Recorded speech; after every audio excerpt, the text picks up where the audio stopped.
एक समय की बात है, एक गांव में एक गुरु रहते थे, जिन्हें खबर हो गई कि एक अन्य नगर में एक और विद्वान आए हुए हैं। वे अद्भुत ज्ञान के मालिक थे और आगे बढ़ने के लिए सबकी सहायता कर सकते थे। ये खबर सभी को बहुत पसंद आई और सभी लोग उस नगर में उनसे मिलने के लिए जूझने लगे।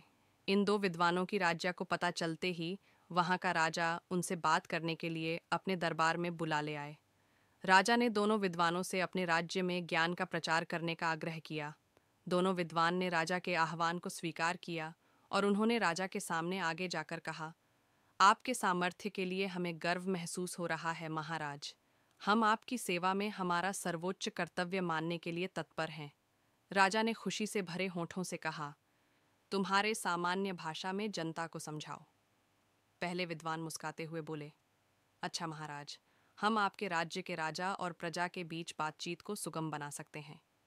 राजा ने आश्चर्यचकित होते हुए कहा, मुझे बिल्कुल आश्चर्य हो रहा है कि तुम कैसे कर सकते हो। ये तो मेरे लिए। दूसरे विद्वान ने मुस्कुराते हुए कहा, महाराज, हम आपके राज्य के लोगों को सामग्री के बिना खाने का ज्ञान दे सकते हैं। राजा ने बहुत ही आश्चर्यचकितता से कहा, मैं ये सचमुच मानने में सक्षम नहीं हूँ। कृपया मुझे बताओ, तुम इस बात को कैसे संभव कर सकते हो। पहले विद्वान ने कहा, महाराज, हम विज्ञान का उपयोग करके एक ऐसा उपकरण बना सकते हैं जिससे हम राजा की मर्यादा के साथ बातचीत कर सकते हैं। यह उपकरण हमारे बहुत सारे प्रयोगों को सुलभ बना सकता है और आपके ग्रामीणों के बीच सामर्थ्य का निर्माण कर सकता है।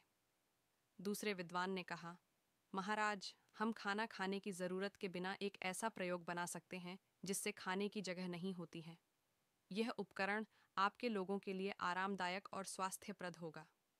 ये सब सुनकर राजा बहुत प्रभावित हो गए और उन्होंने दोनों विद्वानों का स्वागत किया और अपने राज्य में इन उपकरणों का प्रचार कार्य करने के लिए उन्हें सौभाग्य दिया।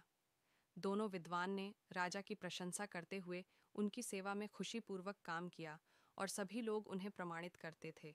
इस कहानी से हमें यह सिखाया जाता है कि समय के साथ ज्ञान विकसित हो रहा है और बहुत से अद्भुत आविष्कार हमारी मदद कर सकते हैं। दो विद्वानों के उदारता, समर्पण और सेवा भाव की मिसाल हमें ये बताती है कि हमें हमारे ज्ञान और कौशल को समाज की सेवा में लगाना चाहिए।